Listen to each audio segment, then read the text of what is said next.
Bienvenue sur le podcast Ensemble pour une médecine intégrative. Une nouvelle vision de la communauté veut émerger dans le monde. Ce podcast invite à la collaboration de différents professionnels pour la création d'un pont entre les approches scientifiques et holistiques, entre la médecine conventionnelle et les médecines douces, pour que nous puissions un jour réellement dire Ensemble pour une médecine intégrative. Bienvenue sur le podcast Ensemble pour une médecine intégrative. Aujourd'hui, je reçois Valérie Deslandes, hypnothérapeute. Elle accompagne des gens de tous les âges depuis une quinzaine d'années déjà. Elle s'est spécialisée dans l'accompagnement des enfants, des adolescents et aussi dans le deuil. Elle est également autrice et conférencière. Son livre « Se faire à l'idée » aborde justement les processus de deuil. Aujourd'hui, on va aborder ensemble le magnifique sujet de l'hypnose chez les enfants et vous en apprendrez davantage sur cette approche et sur les résultats positifs de ceux qui choisissent cette avenue pour leur enfant. Alors, bienvenue Valérie Deslandes. Salut Stéphanie, merci beaucoup pour l'invitation. Je suis vraiment, vraiment contente de t'avoir avec moi. Et aujourd'hui, Valérie, on va aborder le sujet des enfants, mais je veux quand même que les gens sachent, quand on parle d'enfants, toi, tu as des catégories d'âge. Là, donc, Oui. Est-ce que tu peux nous parler de ces catégories-là pour qu'on sache qui sont ces enfants, en fait? Là? Donc, il y a la très jeune enfance de 1 an à 5 ans. C'est particulier, travailler avec eux, les ressources sont différentes. On a les enfants d'âge primaire, donc 6 ans à 11 ans. On a les enfants d'âge secondaire, donc 12 ans à environ 16 ans. Et on a 17, 18 ans jusqu'à 24 ans qui, pour nous, sont des jeunes adultes. Et on considère la clientèle adulte plutôt à partir de 24 ans. Super. Et puis, je veux quand même nommer que nous, on s'est connus il y a déjà un certain temps parce que j'ai fait appel à toi pour un de mes enfants et j'ai été vraiment plus que satisfaite des résultats. Et surtout, je veux nommer ta facilité à créer un lien de confiance avec les jeunes. Donc, oui, c'est vraiment une belle force que tu as. Là. C'est la priorité avant toute chose. C'est certain qu'il faut vérifier que le thérapeute ait des beaux diplômes, soit membre d'une association crédible et puisse émettre des reçus. Mais une fois que tout ça s'est vérifié, créer le lien thérapeutique, ça change absolument tout, particulièrement chez les jeunes, mais aussi chez les adultes. C'est vrai. Puis, j'aurais une question pour toi avant qu'on aille dans le sujet des enfants. Tu as commencé ta pratique à l'âge de 22 ans. C'est Oui. quand même très jeune. Oui. À une époque où, dans les orientations choix de carrière à l'école secondaire, il me semble de mémoire qu'on ne propose pas tant les médecines douces. Alors, j'ai comme deux questions dans ma question, mais qu'est-ce qui amène une jeune adulte à s'intéresser aux médecines complémentaires dès le début de la vingtaine? Oui. Et ma deuxième question, c'est qu'est-ce qui amène une jeune adulte à se spécialiser dès le départ dans le sujet des enfants ou du deuil? Alors, Est-ce que tu as une histoire Absolument. de vie, quelque chose qui t'a amené vers ça? Absolument. Je pense que ça ne peut pas être autrement quand on commence dans ce domaine-là à 22 ans. On voit plus des deuxièmes carrières dans notre domaine. Donc, les gens arrivent beaucoup plus tard. Ce qui est arrivé, en fait, c'est très simple. Quand j'avais 17 ans, mon père est décédé à l'âge de 39 ans d'un accident de moto, démembré. Et donc, ça a été assez catastrophique. C'était un drame familial. Ça a eu des conséquences lourdes sur tous les membres de ma famille. À cette époque-là, j'ai consulté. Alors, moi, j'avais une travailleuse sociale. Elle m'a beaucoup aidée. Pendant 3-4 ans, je faisais aussi des thérapies fermées. J'allais dans des places où on restait une dizaine de jours pour arriver à surmonter ça. C'était souffrant, cette époque-là. Et à un moment donné, ma thérapeute m'a dit « Tu devrais aller étudier en psycho. » Puis là, moi, j'ai dit « Oh no! Moi, je ne vais pas faire ton métier. C'est impossible. Je ne vais pas entendre les gens toute la journée me raconter leur souffrance. Ça ne peut pas arriver. » Et là, à un moment donné, je suis allée en croisière. Et sur le bateau, il y avait un spectacle dans le genre de Mesmer, mais ce n'était pas Mesmer. C'était un autre homme. C'était excellent. Et à la fin du spectacle, il a dit « Demain matin, dans tel café du bateau, je donne une conférence sur l'hypnose thérapeutique. » J'ai eu la même réaction que tout le monde il y a 15 ans. Là. Voyons comment on peut aider les gens en faisant du niaisage. Alors, ça ne fonctionnait pas dans mon esprit. Mais j'étais tellement curieuse, c'était plus fort que moi. Je suis allée à cette conférence. Et tout de suite après, je me suis inscrite en ligne à la grosse école d'hypnose de Montréal. C'était pas la dernière formation que j'ai eue, c'était la première que j'ai eue. Et c'était définitif pour moi que j'allais passer par là. Même en arrivant à cette école, j'avais dit au directeur de l'école, moi, je ne ferai pas les examens, je ne veux pas être thérapeute dans la vie, je ne veux pas entendre les gens, je veux juste savoir, comprendre, me comprendre dans mon cerveau.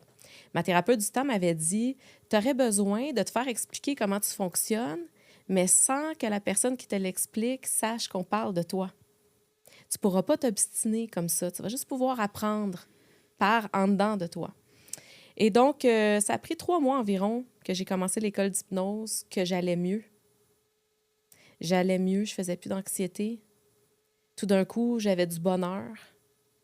J'étais bien, je m'accomplissais, j'avais retrouvé mon calme. Et là, je me suis dit, « Oh mon Dieu, ça marche. » Alors là, je me suis dit, « Il faut que les gens sachent que ça fonctionne. » Et là, je suis retournée voir le directeur et j'ai dit, « Je reprendrai bien mes examens parce que finalement, ça va être ma carrière. » Wow! Ouais.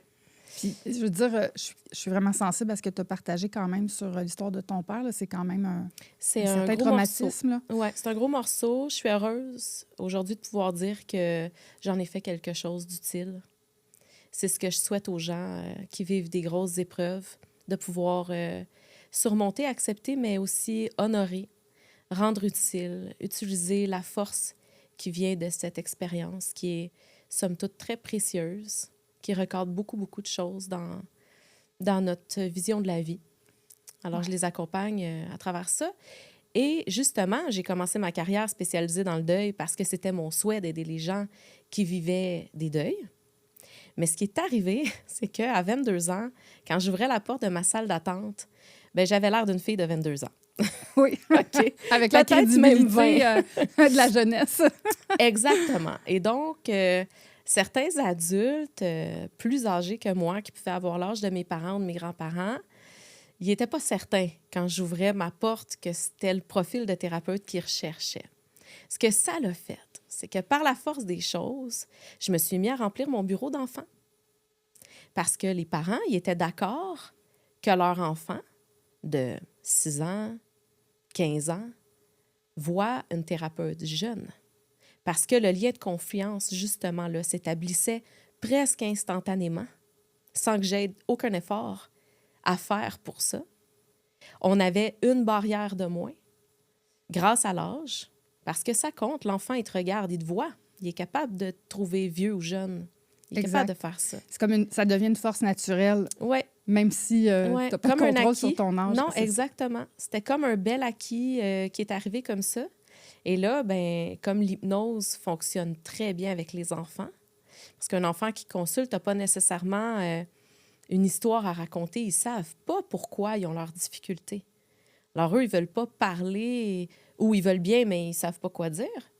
Et donc, comme l'hypnose, c'est une approche très efficace avec les enfants, bien, rapidement, les parents se sont mis à parler entre eux du succès de ces rencontres-là. Ouais. Parfois des parents qui commençaient par l'hypnose, mais parfois des parents qui avaient essayé beaucoup de choses avant l'hypnose. Et là, forcé d'admettre que, bien, même moi, j'étais parfois très impressionnée des résultats. Et le mot s'est passé. Et donc, j'ai rempli mon bureau d'enfants et pas longtemps après, de jeunes adultes. Parce que là, je recevais des gens de mon âge. Ça aussi, ça allait bien. Ça aussi, ça allait très bien. C'était comme un échange propulsant.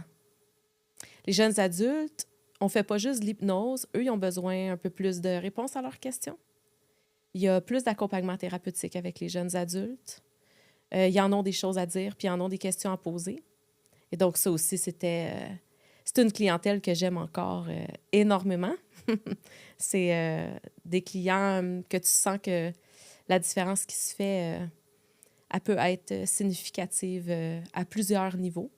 Ils sont plus développés, sont en route vers une plus grande intelligence, le plein développement de leur cerveau et tout ça. Et donc, c'est très, très significatif et très valorisant. Je te ramène dans le deuil. Oui. On va revenir aux enfants. Le deuil, la première idée qui nous vient, c'est un peu comme l'histoire de ton papa, un décès. Oui. Mais en fait, toi, ta spécialisation dans le deuil, ce sujet-là aborde beaucoup de sujets, en fait. Oui, Est-ce que tu pourrais un peu décliner justement toutes ces sous-catégories du deuil pour que les gens se reconnaissent dans « Ah ben oui, je suis dans un processus de deuil, moi aussi. absolument. En fait, c'est dès que ça implique une perte ou un changement. Parfois des petits changements, mais souvent les gens consultent pour des grands changements. Alors, on parle beaucoup de séparation, de changement de carrière, tout ce qui peut être, oui, la mort, mais aussi la maladie, ou juste quelque chose qui est arrivé trop vite, qu'on n'était pas prêt. Ça peut nous amener dans les émotions liées au deuil. Et on peut aussi travailler d'un autre sens, comme par exemple, qu'il arrive quelque chose, puis ça génère un grand inconfort et on doit se séparer de certaines choses. Parfois, c'est même bon pour nous, reste qu'il y a deuil. Fait que même quand le changement est positif, on peut prendre l'exemple d'un déménagement. On déménage d'une place qui convient plus pour aller dans une place qui convient mieux. Il y a quand même deuil. Alors, quand les gens, ils savent pas ou qui pensent que c'est pas normal, qui sentent des choses, de l'inconfort, bien, ils sont pas en train nécessairement de cheminer à travers ce qui aurait intérêt de cheminer. Exact. Tu sais, puis on a d'autres exemples comme le nid qui se vide quand les enfants Ah oui, vieillissent. quand les enfants Euh, partent, oui. Le vieillissement, donc le cycle du changement Ça, à travers beaucoup. notre vie. Hein. Ouais. Donc, à travers les âges, on a des choses à Ouais. se détacher, des nouvelles choses à regarder selon l'âge qu'on a, où on en est rendu. Oui. Donc, ça aussi, c'est des deuils. En fait, on en a plusieurs si on prend le temps de On en a tout s'introspecter. au long de notre vie. Puis, ce que j'ai remarqué dans le deuil, parce que je suis spécialisée dans le deuil comme hypnothérapeute, donc je l'ai étudié à travers l'hypnose, mais j'ai, de manière autodidacte, étudié le deuil à travers les cultures, à travers le monde. Puis, au Québec, on n'est pas les plus avancés pour une bonne gestion du deuil. Ou OK? les rituels qui aident les Les processus rituels, oui. de On deuil. encourage certains rituels. C'est sûr, il faut faire attention. Encore là, il y a des rituels qui maintiennent les gens très, très bas dans leur deuil, là. Je dis bas pour pas dire autre chose, mais très pas en train d'avancer. Oui. OK? Puis ça les fait stagner. Mhm. Et donc, voilà, on encourage les gens à conscientiser qu'à travers les changements, il y a processus. Parce que comme on vit des deuils toute notre vie, quand on peut remarquer facilement là, que quand les gens, au début de leur vie, gèrent pas ou gèrent mal leur deuil, ça va pas mieux après. Il y a comme répétition, comme une programmation. Et les gens recommencent à gérer de la même manière. Puis là, il peut y avoir ce que j'appelle l'accumulation des deuils. Et là, à un moment donné, ça fait des adultes qui rentrent dans nos bureaux puis qui disent, ben moi, tout m'arrive, le plafond me tombe sur la tête aussitôt que je rentre quelque part. Ouais. Puis je comprends pas. Comme si la personne magnétise des états négatifs, des expériences négatives, des Mais en fait, événements difficiles. si on remplit le vase sans jamais le vider, c'est sûr à un moment donné qu'on peut plus en prendre. C'est certain que dans ma vision d'une belle vie équilibrée, on doit prendre soin de cheminer émotionnellement. On doit prendre soin de régler à mesure parce qu'effectivement, les choses s'accumulent, puis à un moment donné, ben, on est fatigué, on est épuisé. Ouais. Je te ramène aux enfants. Oui. Les enfants. Des enfants en rencontre d'accompagnement, Oui. puis tu me corriges si ce n'est pas le cas, mais c'est pas toujours très bavard. Hein? Ça n'a pas une compréhension globale. Comme tu dis, le cerveau n'est pas complètement à maturité.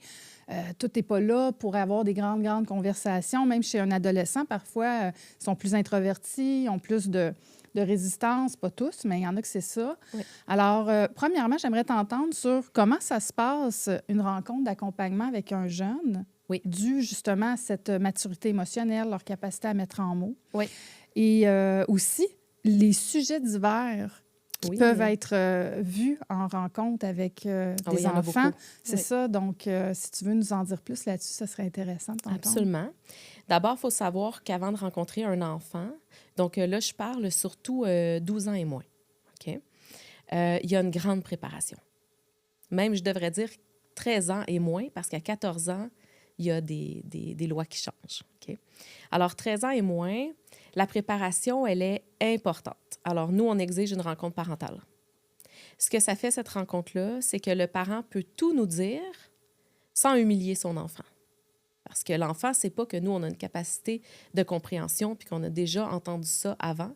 Ça peut être très gênant. Je vais te parler des raisons de consultation tantôt. Dans cette préparation-là, déjà même avant que le parent arrive, nous, on s'assure que l'enfant est au courant qu'il va venir nous voir, qu'il va entamer une démarche, qu'il va faire de l'hypnose. On guide le parent à expliquer à l'enfant c'est quoi l'hypnose, c'est quoi qu'on s'en va faire avec l'hypnothérapeute. Ensuite, si l'enfant ne consent pas, il n'y a même pas de rencontre parentale. On n'y va pas. L'hypnose, ça demande consentement, même pour les gens de 13 ans et moins. Parce que si l'enfant ne collabore pas, il n'y a absolument rien qui peut se faire. Et donc, nous, on commence à travers ce premier grand respect. On prend le consentement. Ensuite, on a besoin que l'objectif thérapeutique soit sincère. Fait que quand le parent il a un objectif puis que l'enfant il a un autre objectif, bien, nous, on doit s'occuper de l'objectif de l'enfant. On n'a pas le choix. Sinon, il faut forcer, il faut rentrer là où on nous dit non. Ça ne respecte encore pas le consentement, ça. Alors, on explique tout ça aux parents parce que le but, c'est pas de leur cacher ça, c'est qu'ils sachent dans quoi ils s'embarquent. Puis si l'enfant n'est pas prêt, bien, on attend. On attend à plus tard où ils peuvent aller vers d'autres ressources que l'hypnose. On ne peut pas forcer, peu importe l'âge, une hypnose de toute manière. Parce que ça part du lien de confiance. Donc, à partir de là, il n'y a plus rien, tout se déboîte, puis il n'y a rien qui se passe.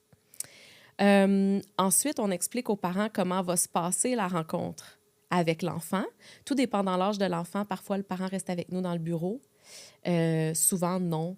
Donc, le parent reste 5 ans et moins à peu près. Sinon, après ça, pour la rencontre avec l'enfant, on préfère être seul avec l'enfant parce qu'il va chercher l'approbation de son parent. Il va nous répondre juste qu'est-ce que le parent peut entendre. Bon, ça retarde un peu la bien tenue de notre anamnèse, donc de nos questions où les réponses sont importantes pour le choix de notre protocole, pour bien enligner l'hypnose avec l'enfant. Et donc, en première partie avec l'enfant, on pose nos questions, on obtient certaines réponses qui peuvent être assez spéciales parce que les enfants, surtout très jeunes, sont purs. Donc, moi, je pose une question puis ils me répondent quelque chose qui n'a aucun rapport avec ma question, mais c'est une information importante que je prends et que je travaille avec. Donc, j'entends tout ce qu'ils disent. C'est la première partie. Ensuite de ça, il y a l'hypnose. Donc là, moi, je pratique uniquement l'hypnose humaniste. C'est le type d'hypnose que je trouve le plus performant avec les enfants et avec les adultes, mais ça, c'est une autre, pour d'autres raisons. Avec les enfants, c'est qu'on travaille en associé, en élévation de conscience. Donc, l'enfant, il est avec nous, travaille en équipe, il sait ce qu'il fait. Puis, on peut avancer comme ça beaucoup plus rapidement parce qu'il comprend son outil. C'est un outil qu'il a bâti lui-même. C'est sur mesure, c'est personnalisé, il est content, puis il s'en va avec ça. Puis quand il faut qu'il le refasse dans son quotidien pour s'aider avec sa difficulté, bien, ça fonctionne. Puis là, c'est là qu'on peut calculer notre résultat en observant certaines choses comme est-ce que l'inconfort a été moins présent, moins long, moins intense. Et là, on obtient des bonnes réponses parce qu'on a fait un outil qui est personnalisé puis qui amène un rendement beaucoup plus rapide et beaucoup plus longtemps dans le temps. Ça, c'est vraiment, vraiment intéressant. Puis, c'est quoi ces sujets-là que les enfants ont besoin ou envie de travailler, justement? Oui, on reçoit beaucoup, là, majoritairement pour de la gestion émotionnelle, beaucoup pour la colère. Les petits garçons, beaucoup de colère. On reçoit pour deuil parce qu'ils perdent leur chien, ils perdent leurs grands-parents. Donc, on reçoit pour la tristesse. Eux, ils appellent ça... Le deuil, pour eux, c'est de la tristesse. Donc, on s'occupe de ça dans leurs mots, toujours. On leur inculque pas du vocabulaire d'adulte. On travaille avec ce qui est là. Les jeunes enfants, on les reçoit beaucoup pour pipi au lit et problèmes de gestion de caca, là. Constipation, beaucoup. Les jeunes, ils ont peur d'aller aux toilettes. Ça, c'est une grosse raison de consultation. Ah oui, assez fréquente. C'est, oui, très fréquent, puis étonnant. Étonnant à quel point. Dû à la salle de bain dans les écoles ou même à la maison? Ah non, à la maison aussi. OK. Oui, à la maison aussi. Puis très jeune, il suffit qu'un enfant ait eu mal une fois, puis qu'il ait enregistré ou que les parents forcent un petit peu pour aller aux toilettes ou... Pour la propreté ou pour juste au cas où, parce qu'on a de la route à faire, donc cette pression-là. ou t'as mal, c'est pas grave, reste là, puis fais jusqu'à ce que, là.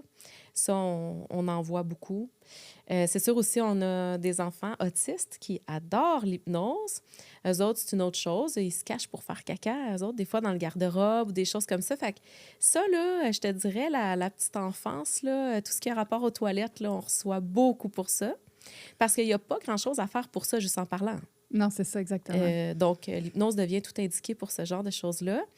Ça, c'est des raisons quand même de consultation où on vérifie qu'il y a un médecin dans le dossier, parce qu'on parle quand même du corps physique, Oui. donc c'est très collaboratif comme type de dossier.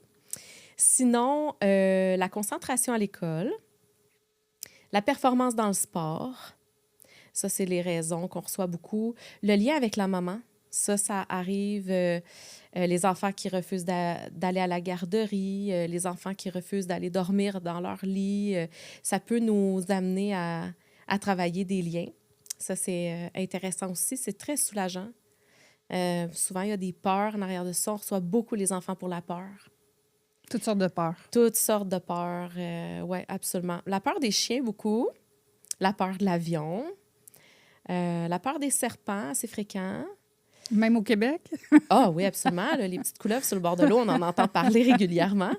Oui, absolument. Fait que c'est pas mal les grandes raisons de consultation là, les plus reconnues, mais parfois, on a des choses plus rares, très intéressantes. Il n'y a rien qu'on ne peut pas faire vraiment dès que ça touche l'émotionnel. Exact. Dans le fond, dès qu'il y a un enjeu, un défi, une difficulté, il y a probablement un chemin avec l'hypnose. Fort probablement. Ce qu'on fait de toute manière, nous, quand les gens appellent chez nous, chez Hypnose Humaniste Canada, on filtre, on pose juste assez de questions parce qu'on ne commence pas à parler de toute la situation, mais on pose juste assez de questions pour nous assurer qu'on peut aider puis qu'on est dans la bonne ligne. Sinon, on réfère. Puis chez les adolescents, oui. C'est peut-être moins des problématiques de toilette. Non, c'est pas des problématiques de toilette, effectivement. Les adolescents, là, malheureusement, dans les dernières années, on reçoit beaucoup pour dépendance. Aux drogues, aux jeux. Vapoteuses, cannabis particulièrement, mais là, c'est que maintenant, il y a de la drogue dans les vapoteuses. Oui. On reçoit aussi pour la dépendance aux écrans.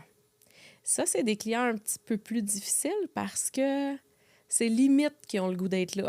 Ça vient du parent ou de l'école? Bien, c'est rare qu'un enfant va dire « Oui, moi, je veux consulter pour moins avoir mon cellulaire dans mes mains. » Ça, c'est souvent, c'est adjacent.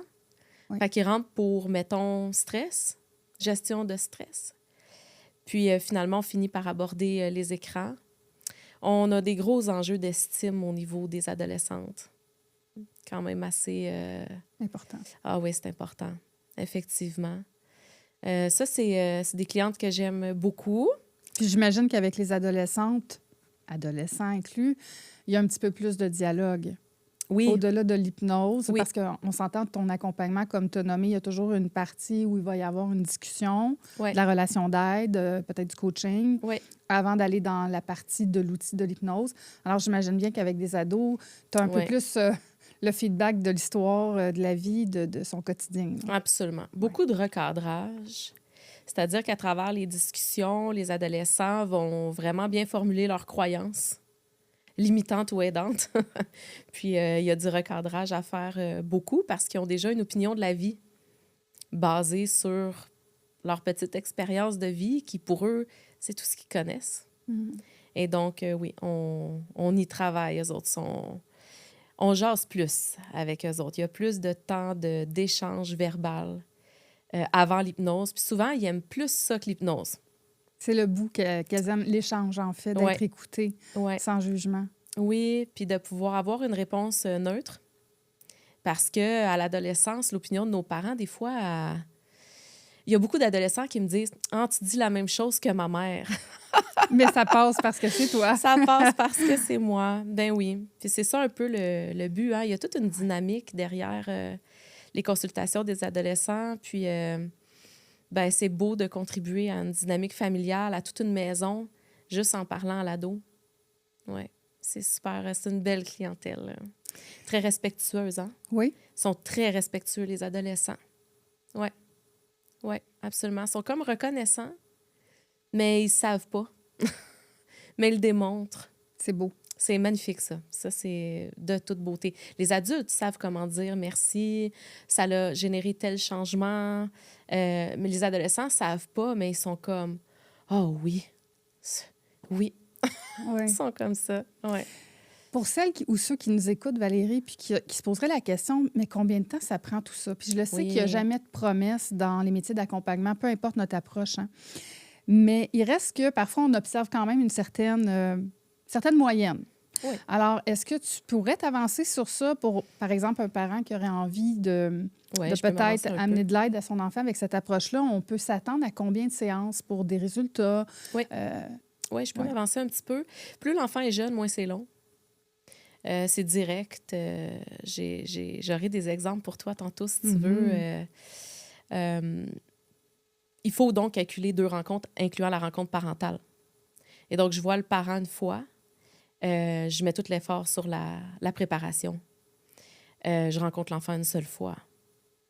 En bas de 5 ans, une fois que c'est fait, tu retournes dans le quotidien, vivre avec ton enfant. Tu observes les critères d'observation que moi, je donne aux parents. Et puis, si le résultat est satisfaisant, je ne les revois jamais. Je reçois des courriels pour me dire « C'est beau, on ne revient pas ». Donc, consulter tôt. Consulter tôt, oui, absolument. Ben oui. Plus vite on arrange la difficulté, moins longtemps ça prend après. Ben oui, c'est sûr, ça, parce que là, les jours qui vont aller mieux en jeune âge programment l'enfant dans un mieux-être. Là. Ça, c'est sûr, c'est officiel, mais oui. Puis, on évite la répétition qui a duré dans le temps sur des problématiques qui viennent ancrer encore davantage les problèmes. Donc, oui, exact. C'est ça. Exact. Puis, chez des adolescents, par exemple, j'imagine que c'est un peu plus qu'une fois. Ça dépend toujours. Il y a combien d'objectifs? Parfois, les parents arrivent, puis là, ils veulent travailler 5 choses. Ils veulent faire le tour là, de l'enfant. Ça, c'est sûr qu'on parle de quelques hypnoses parce que dans une seule hypnose, on peut mettre plusieurs objectifs parfois. Ça dépend, on a plusieurs protocoles différents. Mais il y a des raisons de consultation qui sont un peu à protocole unique. Et donc, ça va me prendre une rencontre complète pour une seule raison de consultation ou je peux faire une hypnose très globale où l'outil va être utile sur toutes les raisons de consultation. Mais là, il faut toutes les observer en même temps, là, après à la maison. Et là, ça, ce que ça fait, c'est que le parent peut dire, bien, le sommeil s'est beaucoup amélioré, mais la gestion des examens, moyennement. OK, là, on retourne pour se concentrer, faire un focus sur les examens, par exemple. Fait que là, ça dépend. Tous les enfants ne réagissent pas pareil. Fait que c'est ça qui est difficile à calculer, mais ça reste de la thérapie brève. Ça reste que l'enfant vient chercher un outil dans le but de devenir autonome, plus autonome sur ce point-là dans sa vie. Quand l'enfant ou l'adolescent demande à voir le thérapeute, moi, je recommande aux parents d'amener l'enfant.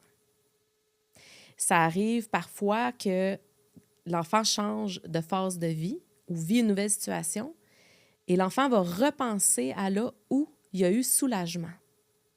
Et parfois, les enfants disent à leurs parents, « Bien, moi, je veux retourner. » Puis là, quand l'enfant n'arrive pas à expliquer aux parents pourquoi, le parent refuse.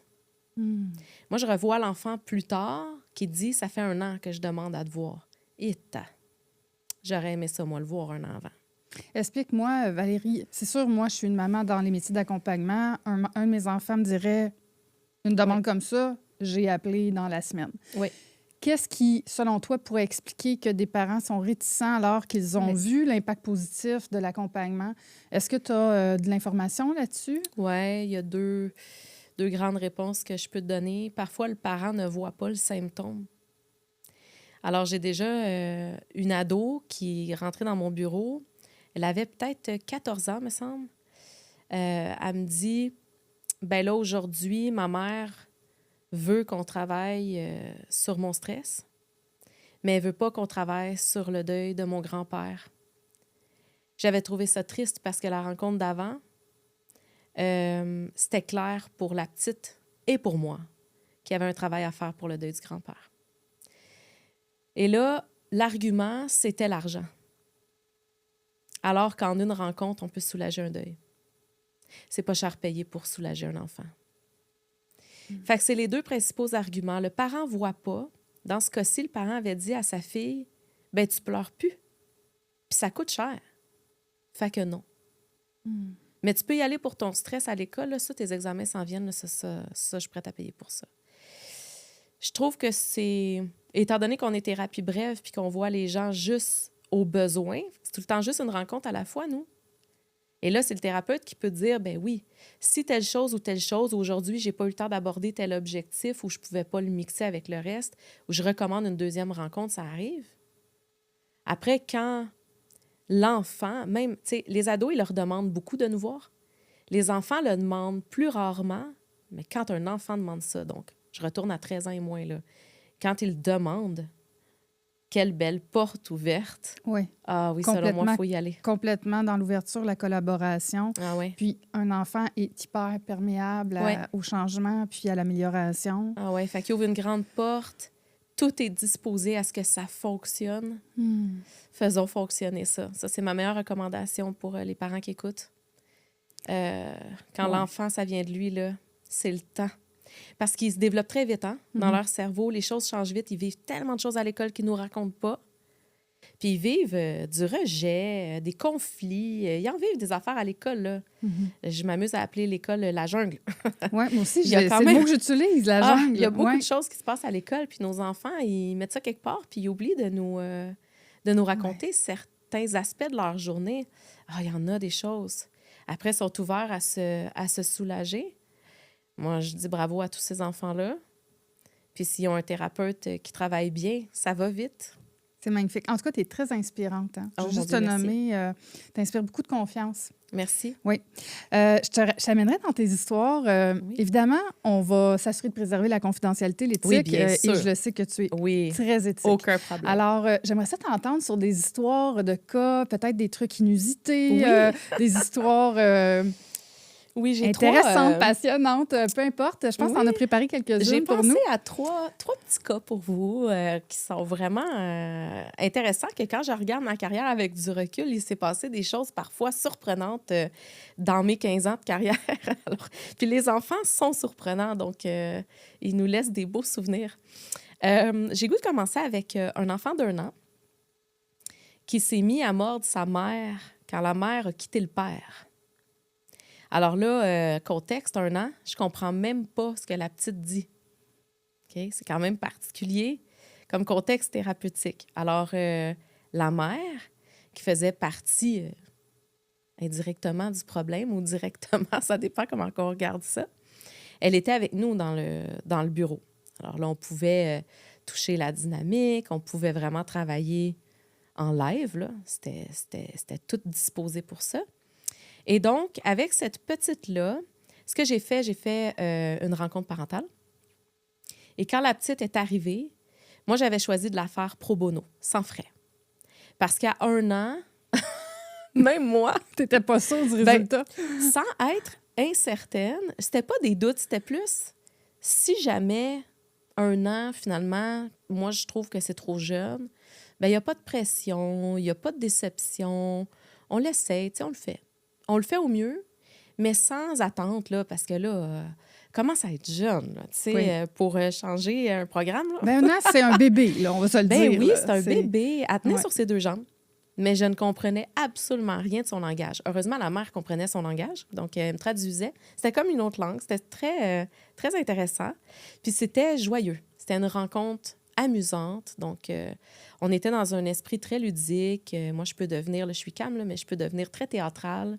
Fait que je fais ce qu'il faut. Je fais ce que j'ai à faire. Et puis, ça l'a pris 20 minutes. La maman est repartie. Et elle m'est revenue en me disant, effectivement, elle ne m'a plus jamais mordu. Alors, dans son cas, elle, j'ai travaillé plus avec les couleurs. C'est quelque chose à 1 an qu'elle pouvait communiquer avec moi par les couleurs. Fait que ça a été... Une rencontre. Un tiers de rencontre.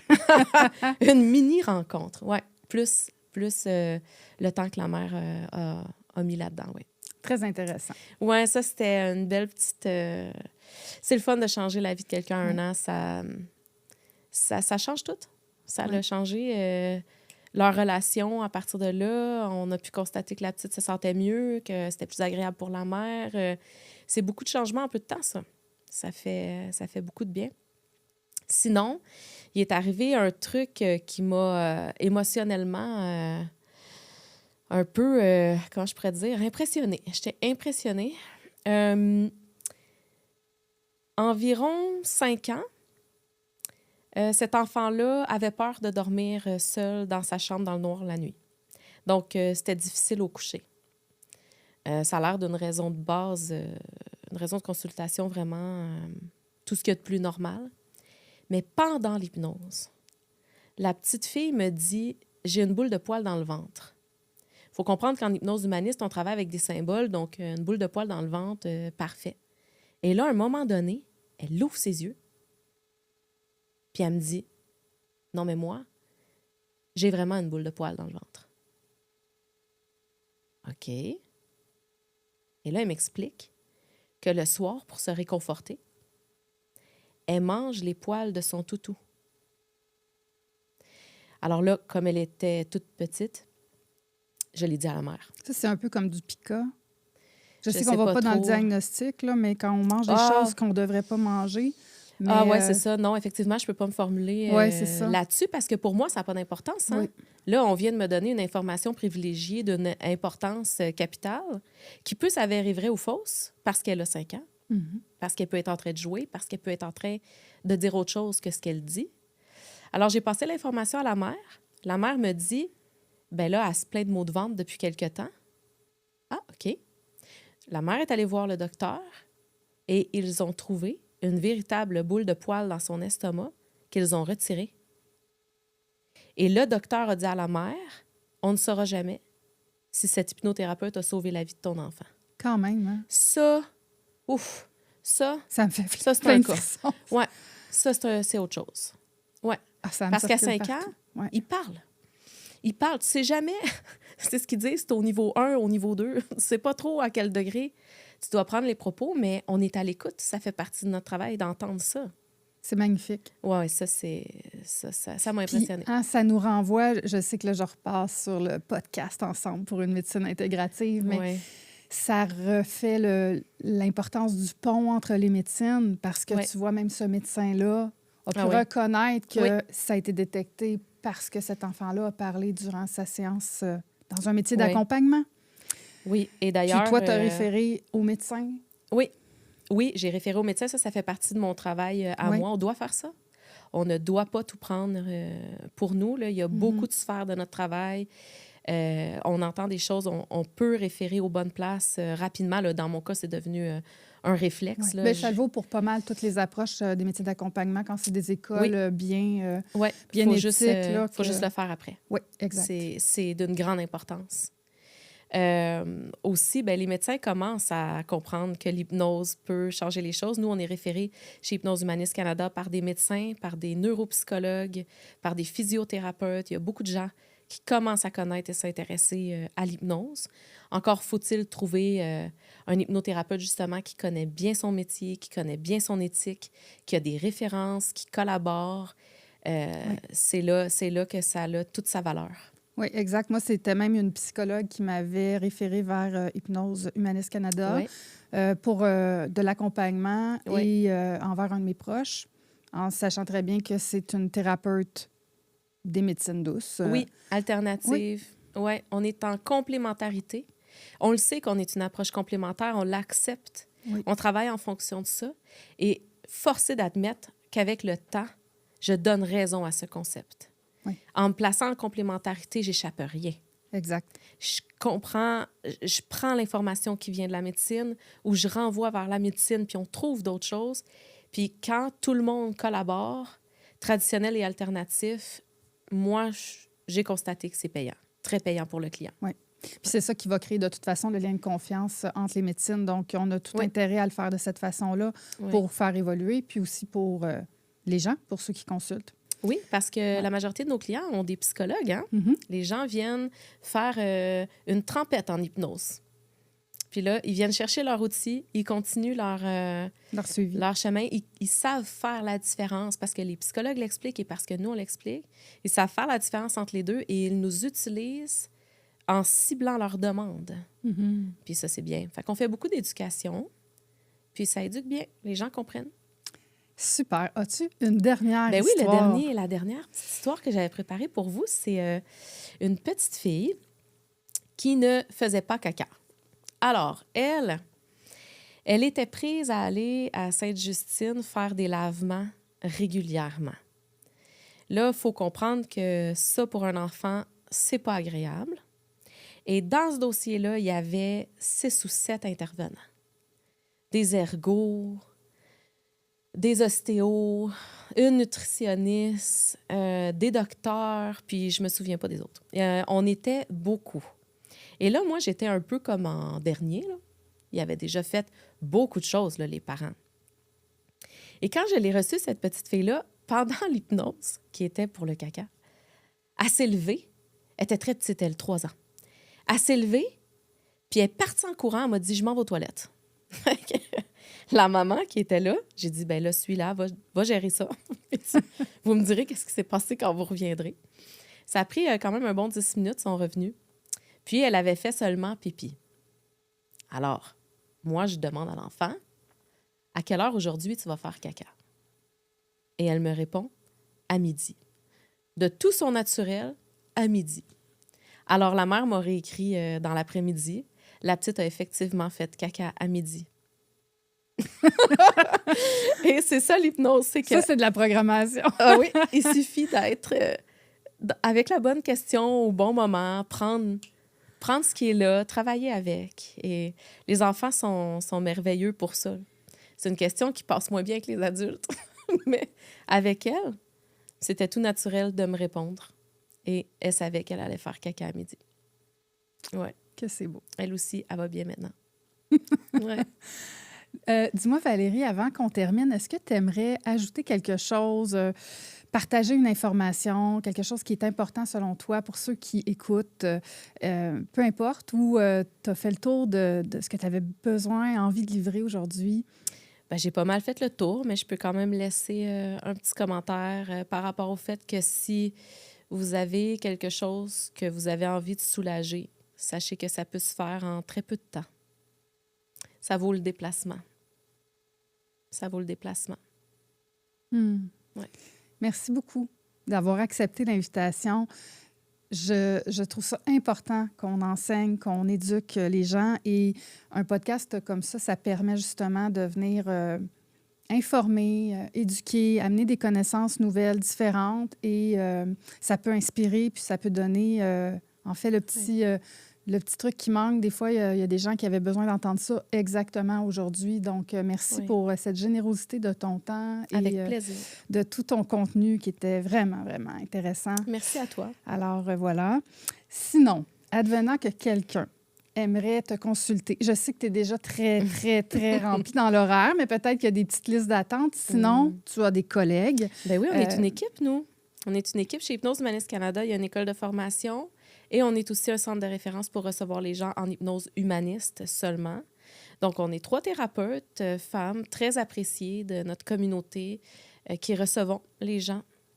Oui, absolument. Donc, si les gens vont sur le site d'Hypnose Humaniste Canada, qui est l'endroit où tu as été formé, donc il y a de la formation, mais il y a aussi vos séances. Ils vont trouver vos coordonnées, l'adresse et toutes les façons de vous joindre. Absolument. Tu es situé à Mirabel, je vais quand même le nommer, pour ton bureau physique. Oui, tout près de l'autoroute 15. Voilà. Alors, les gens qui veulent consulter en hypnose humaniste, est-ce qu'ils doivent se déplacer toujours en présence ou ça se fait à distance? Oui, les cours, les formations se donnent des 2 manières. Mais pour ce qui est du volet thérapeutique, nous, l'équipe, on a choisi de travailler exclusivement en présentiel. On a une référence pour du virtuel, mais ce ne sera pas une de nous 3.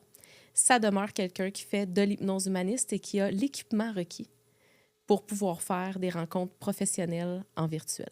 Super. Alors, c'est très clair. Oui. Donc, je remercie tout le monde d'avoir été à l'écoute. Je vous invite à partager cet épisode si ça t'a parlé, si tu penses qu'il y a quelqu'un dans ton entourage qui a besoin d'entendre le message de Valérie aujourd'hui. Et sinon, je vous dis à très bientôt pour un prochain épisode du podcast Ensemble pour une médecine intégrative.